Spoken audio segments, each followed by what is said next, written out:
Live from New Delhi, you're watching DD India Live, India's voice to the world. I'm Mark Lynn. Namaskar. Coming up in the next 30 minutes.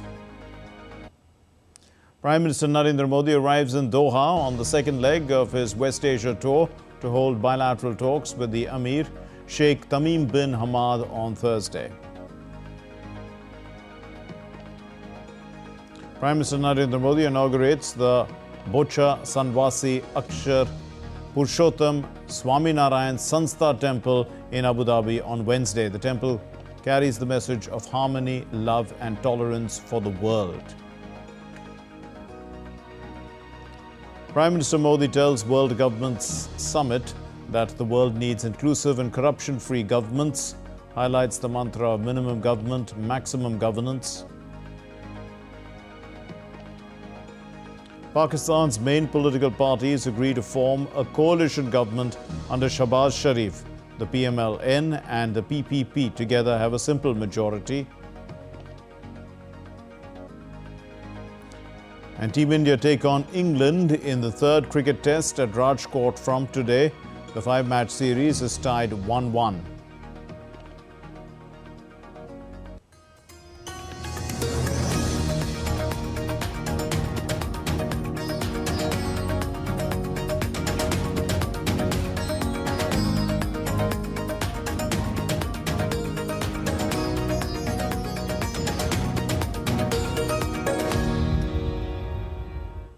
After arriving in Qatar, the Indian Prime Minister Narendra Modi met Prime Minister and Minister of Foreign Affairs Sheikh Mohammed bin Abdul Rahman Al Thani.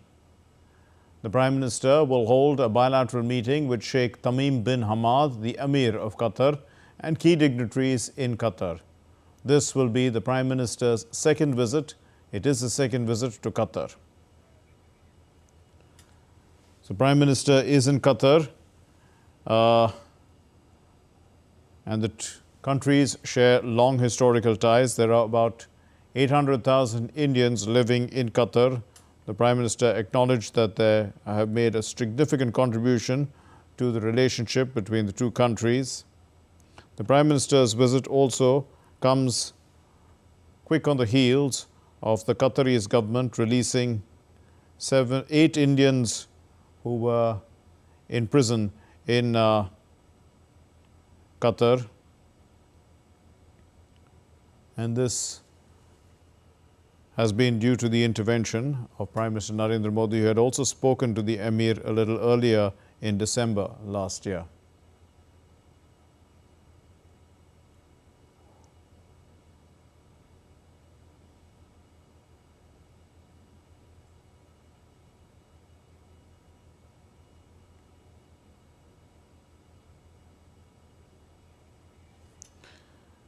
And besides holding talks with the Emir, the Prime Minister will be meeting high dignitaries in Qatar as well. So, Prime Minister in Qatar, in Doha. The countries, as we said earlier, share a relationship that dates many centuries, in fact. And there is a very vibrant Indian community living in Qatar. Also, apart from that, the areas of people-to-people relationship go deep and wide across various sectors: energy and investment,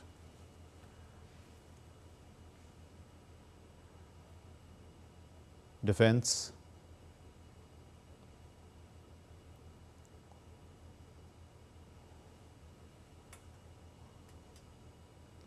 Prime Minister had earlier visited Qatar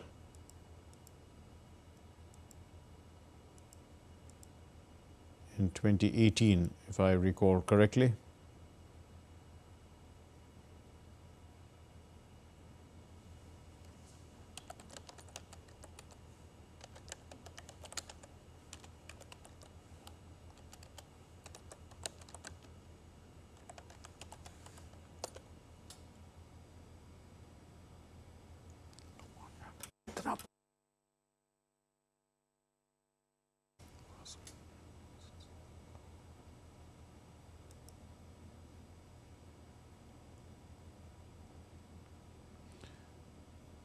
In fact, the Prime Minister had said that the bilateral relationship between India and Qatar had been steadily growing, and it includes a comprehensive span, including political ties, trade and investment linkages.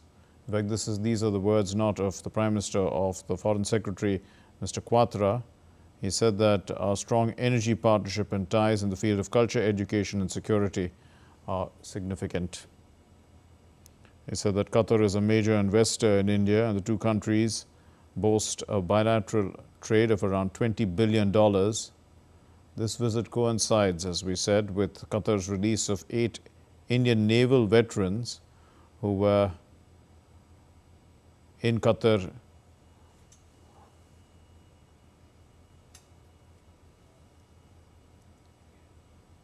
India's Prime Minister Narendra Modi on Wednesday inaugurated the first and the historic Bocha Sanwasi Akshar Purushottam Swami Narayan Sanstha or BAPS Hindu temple in Abu Dhabi in the UAE.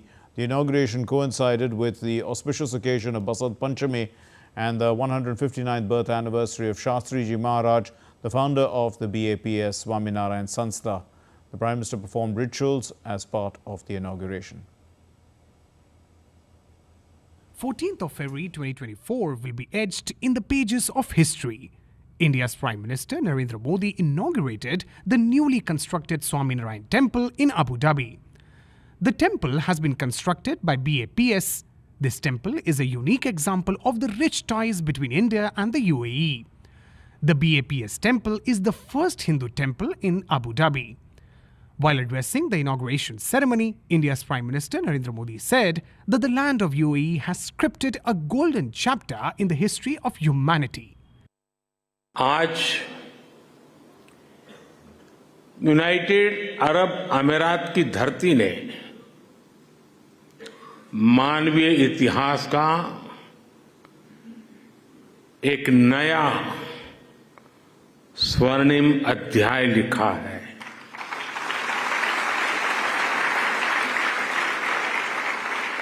आज Abu Dhabi में भव्य और दिव्य मंदिर का लोकार्पण हो रहा है।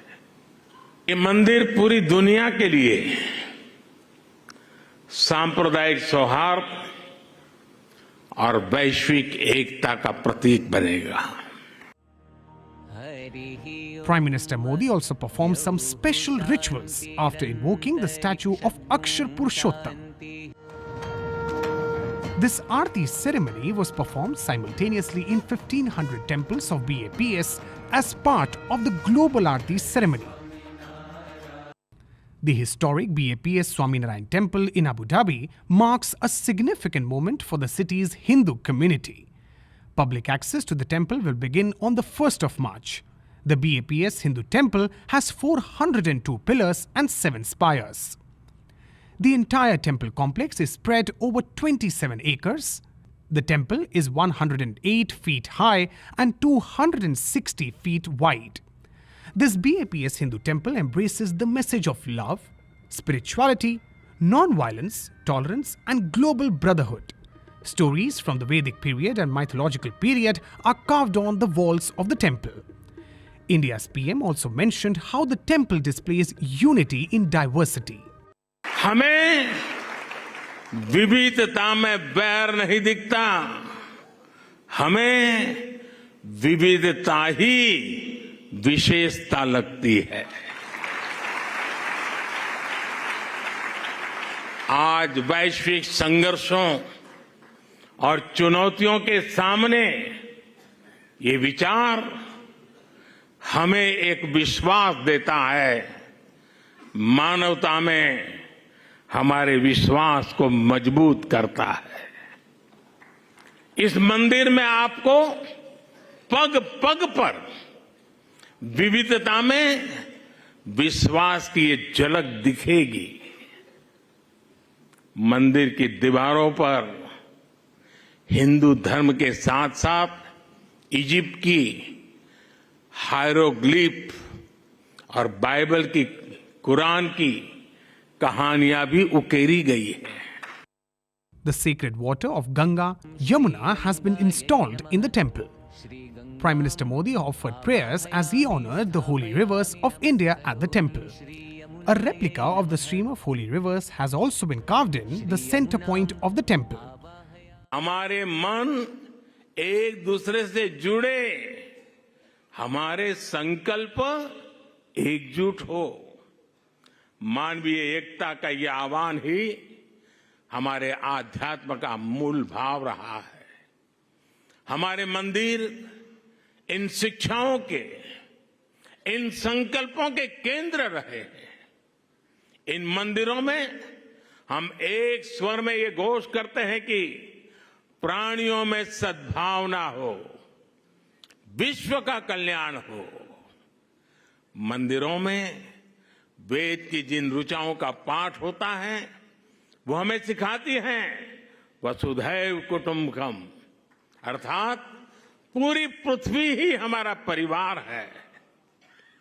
इस विचार को लेकर आज भारत विश्व शांति के अपने मिशन के लिए प्रयास कर रहा है। India's Prime Minister Modi also inscribed with his own hands India's message of universal brotherhood, Vasudhaiva Kutumbakam. This newly built temple will impart India's eternal message of peace, cooperation, equality and welfare to the world. Bureau Report, DD India. The inauguration of the BAPS Hindu temple in Abu Dhabi was attended by UAE's Minister of Tolerance and Coexistence, Sheikh Narayan bin Mubarak Al Nahyan. He praised Prime Minister Modi and said that it was an honor to have received him in their country. He said that the countries would work together to strengthen the great relations that they share. On this blessed occasion of inaugurating this impressive temple, we recall your stirring words when you describe the philosophy of your government, together with all, progress for all. We also express our great confidence that your visit and your presence here this evening bode well for a future of mutual understanding, cooperation, peaceful pursuit and joint ventures between our two countries. Prime Minister Modi's Dubai visit also saw him giving a clarion call for reform of global institutions, along with stressing on the need to create global prototypes for emerging challenges like AI and crypto.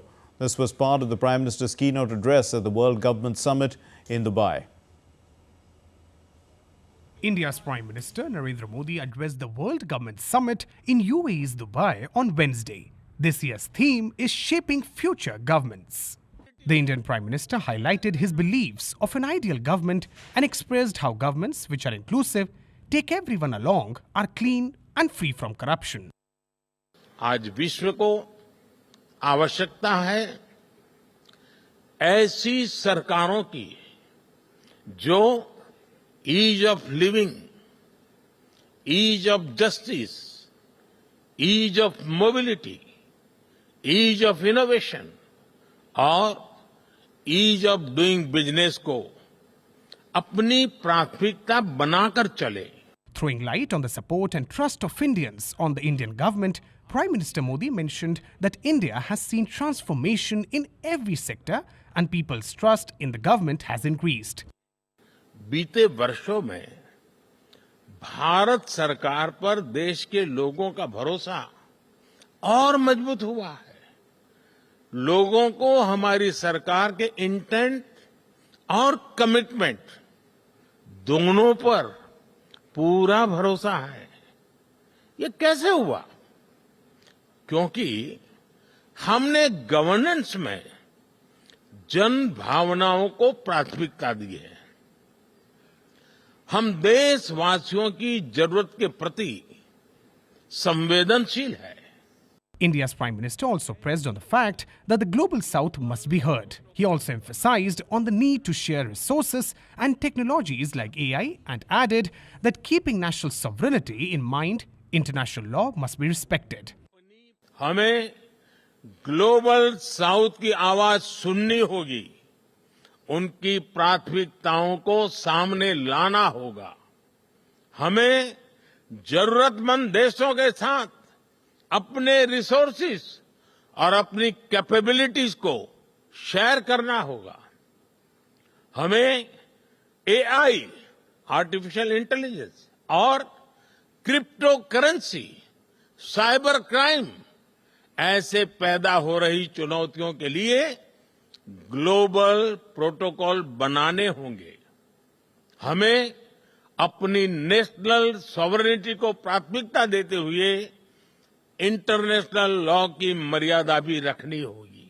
Earlier in the day, deepening India's economic linkages with the UAE and the world, the Indian Prime Minister, along with Vice President and Prime Minister of UAE, Mohammed bin Rashid Al Maktoum, virtually laid the foundation stone for Bharat Mart in Jebel Ali.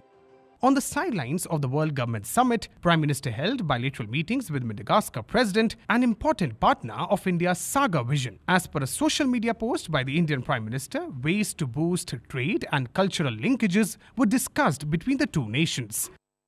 India's Prime Minister also met with the Prime Minister of UAE, Mohammed bin Rashid Al Maktoum. Bureau Report, DD, India. At the World Government's Summit in Dubai, the Dubai government signed an MOU with Joby Skyports to initiate flying taxis in the city. This may well be the beginning of a new phase in public transport. Here's Dibyendu Mondal with more. Ever thought of flying on a flying taxi? That could soon be a reality for people in Dubai. I'm joined by the CEO of Dubai's transport agency, Mr. Ahmed. Welcome to Doordarshan. Thank you for speaking to us. Tell us, by when can we see these taxis flying in the skies of Dubai? Well, the plan hopefully is by 2026.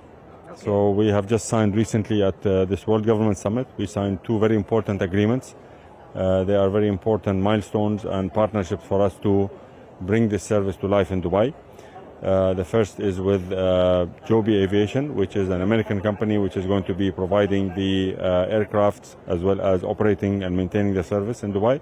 And the second partnership is with Skyports Infrastructure. They are a UK-based company. How does this work? Will it be what model are you thinking of to implement it? So from a customer experience point of view, it will be very similar to ordering, for example, an e-hail trip, an Uber trip, for example. You will have an app, you will be able to select your destination, and we will probably be linking the air taxi service with another mode of service. So we are responsible for all modes of mobility in the city of Dubai. What would be the pricing of this? What could be the price of the tickets for this? So we have not yet decided the final pricing. It's a bit too early for that. However, we are not just doing this service for a certain group of people, maybe only tourists or people who have wealth or business people. That's not the idea. The idea that eventually this will become a very important part of the mobility ecosystem in the city of Dubai, and therefore it needs to be priced similar to other transportation systems. The first phase of the taxi will have 4 vertiports. One will be near the airport, the other one is an area called downtown, which is around the Burj Khalifa area, Palm Jumeirah, as well as the marina area. These are the 4 vertiports that will be part of the first phase of the project. We will start with 6 aircrafts, exactly like the aircraft you see here. And of course, there will be potential to expand depending on how the demand grows. Well, thank you so much, Mr. Ahmed, for speaking to Doordarshan. This is completely energy efficient. It runs on battery, does not require fuel. So this could perhaps change how movement and mobility is looked at in Dubai and could also be expanded to other cities and to other countries as well. With camera person Ravinder, this is Dibyendu Mondal from Dubai for DD India. Well, as a global fintech leader, India leads in terms of all-time payments worldwide. This is using UPI online, and the launch of UPI transactions now in Sri Lanka as well as Mauritius by Prime Minister Modi. It's hoped that it's going to revolutionize the digital transactions in these countries as well. But the presence of UPI will not only help Indian tourists in transacting in Indian rupees, it's going to make things hassle-free for them, because they won't need to convert their currencies anymore, the hard currency that is. Ahmed Muyun Faruqi reports. With the launch of Unified Payments Interface in Sri Lanka and its linkage with Lanka Pay or Lanka QR, the Indian tourists would directly be allowed to use UPI in Sri Lanka, just like they have been using it in India. Indian nationals would now be allowed to make payments in Indian rupees on UPI-enabled apps, which will directly get credited into the merchant establishment accounts in Lankan rupees. Let's have a feel of the payment experience in one of these shops. So I am inside one of these shops and I will be using my Bhim app. We have a UPI branding that has been placed here that shows that the Lanka QR will accept UPI payments as well.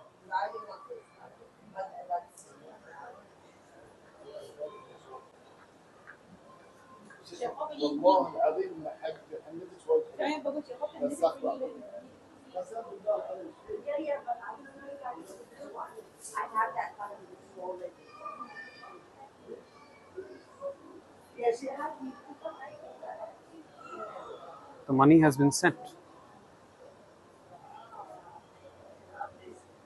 So I'm right now at one of the most hustling and bustling places in Colombo, the Colombo Business District. We'll have a look at how UPI can be used for making transactions here as well. So I'm in one of these merchant establishments who are accepting UPI payments. Again, I'll be trying my Bhim app and making a small transaction.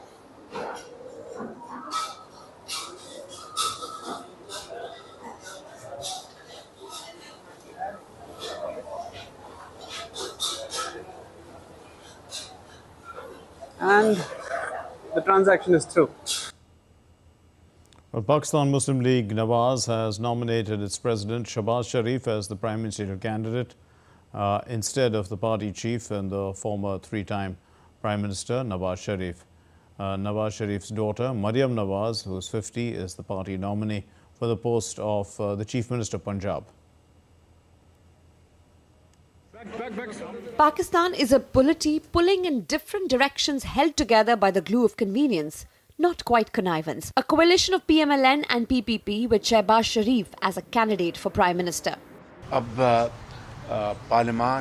when the parliament is about to come into existence, our war will be against the challenges facing this country. The first and number one challenge is to make our economy stand on its feet.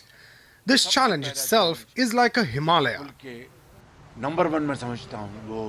However, the co-chairman of the PPP, former President Asif Ali Zardari, expects former Premier Imran Khan's Pakistan Tehreek-e-Insaf to be part of the reconciliation process. Could this be because his party has just 54 seats in the House and is hoping to piggy bank on the collective strength of PTI-affiliated independents? Or could all parties be looking at a democratic revival through olive branch politics? We have to do reconciliation and PTI is part of this reconciliation. We don't want that PTI is not part of this reconciliation. Every political force should be part of reconciliation. The elections have raised more questions than... And upon his arrival in Qatar, Prime Minister Narendra Modi was welcomed by a large number of the Indian community in Doha. The Prime Minister reciprocated the warm greetings that he received. In fact, cultural ties between India and Qatar are deep-rooted and actively nurtured by both sides. These are regular cultural exchanges that take place between the two countries. There are about 840,000 Indians living in Qatar, and they greatly enhance the relationship between both the countries. If we recall, the Prime Minister had actually visited Qatar in 2016. I did say 2018. That was my mistake. He did visit there in 2016, and it gave a big boost to the relationship. In fact, in the year 2019, it was celebrated as the India-Qatar Year of Culture, and there was a joint statement also that was brought out. In fact, over 45 cultural events took place during that time: exhibitions, fashion shows, art displays, dance performances. And so people-to-people linkages are very, very, very important in this relationship. Also, we must remember that the Asian Football Championships of 2023 were significant as well.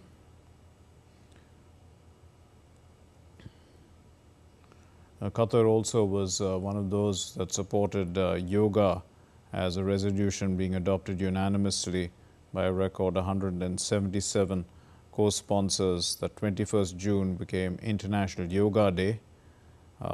They also have allowed the practice of other forms of medicine such as Ayurveda in Qatar, and the Ministry of Ayush has linkages there as well. The Indian community has been doing well in various professions which include medicine, engineering, education, finance, banking, business.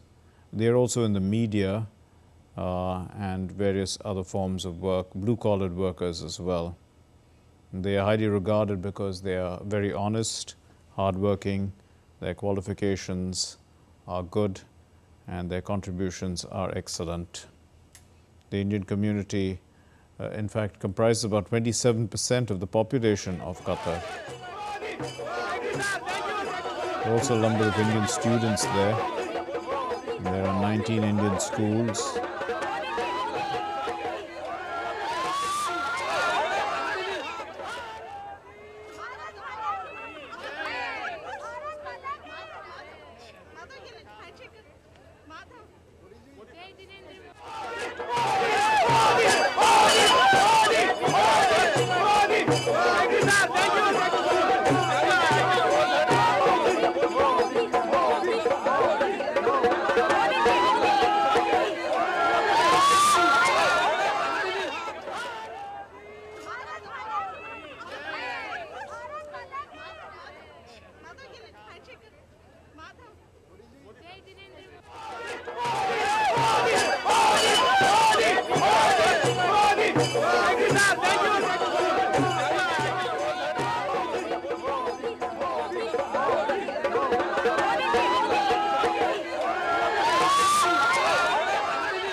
We continue to bring you these shots of the Prime Minister being greeted by the Indian community on his arrival in Doha. The Prime Minister had arrived in Doha a little while earlier, about 2 hours ago.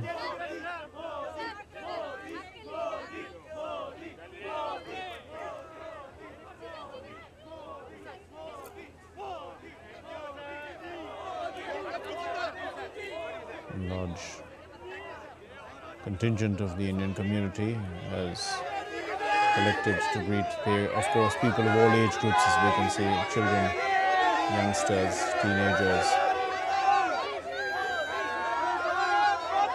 Indians have been very proud to meet the Prime Minister these days as he travels abroad.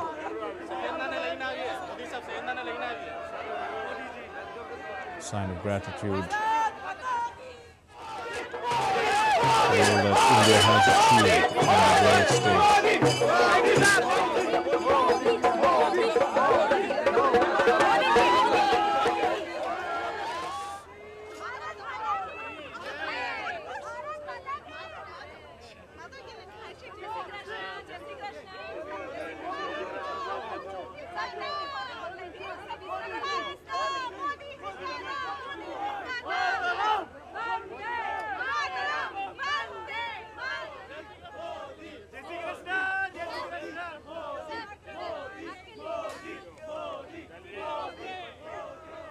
So as I did say earlier, that the Indian community in Qatar is about 840,000 strong, and they are the largest expatriate community, comprising about 27% of the population of Qatar, and they work in all sectors. And hosts India will be playing England in the third Test match at the Saurashtra Cricket Stadium in Rajkot from today. After India's remarkable comeback in the second Test at Visakhapatnam, the series is well poised for an interesting show for the remainder of the series. After a long break, both India and England are pumped up as they are all set to lock horns for the third Test to be played at a western city of Rajkot from Thursday. India made a remarkable comeback in the second test at Vizag after a shock loss in the first test at Hyderabad to get on level footing, leaving the 5-match series perfectly poised. The brilliance of Yashasvi Jaiswal and Jasprit Bumrah allowed India to make a comeback in the series, but concerns remain over a misfiring middle order, which will now be relying on the young talent to deliver the goods. India will need to be ruthless and tactful in equal measure while dealing with an unpredictable England who surprised them with the outstanding bowling in the 4th innings of the first test. Skipper Rohit Sharma's form with the bat before the 8-day break only added to the growing concern surrounding the Indian batting, which will be without KL Rahul in this game and Virat Kohli. Rahul's unavailability for the third test has put forth the possibility of Mumbai batter Sarfraz Khan getting his long-awaited debut in the longest format.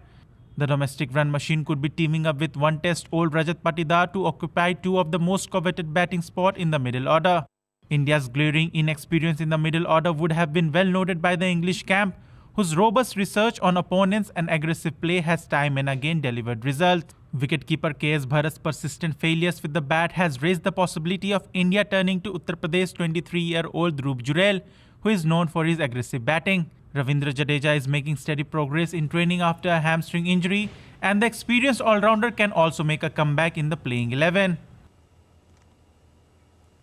Well, that's all we have in this edition of DD India Live. Let's know your thoughts on the news of the day. Connect with us on Facebook, X, which was formerly Twitter, and now also on Instagram. We'll be back with more news as it breaks here on DD India. My name is Mark Lynn. From all of us here, thank you for watching DD India Live. Namaskar.